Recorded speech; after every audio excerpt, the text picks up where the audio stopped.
আজ শুক্রবার কয়েকদিনের টানা বৃষ্টি ও উজানের পাহাড়ি ঢলে তিস্তার পানি আবারও বাড়তে শুরু করেছে। ফলে লালমনিরহাট, কুড়িগ্রাম, গাইবান্ধা, নীলফামারী ও রংপুরে তিস্তা পাড়ের হাজারো মানুষ বন্যা নিয়ে শঙ্কায় আছেন। শুক্রবার দুপুর 12টার দিকে তিস্তা ব্যারাজের ডালিয়া পয়েন্টে পানি বিপদসীমার মাত্র 1 মিটার নিচ দিয়ে প্রবাহিত হয়েছে।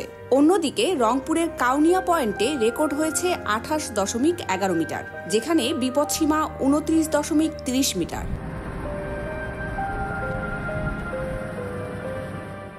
তবে আপাতত সরাসরি বন্যার আশঙ্কা নেই। পরিস্থিতি দ্রুত পাল্টে যেতে পারে বলে জানিয়েছে পানি উন্নয়ন বোর্ড।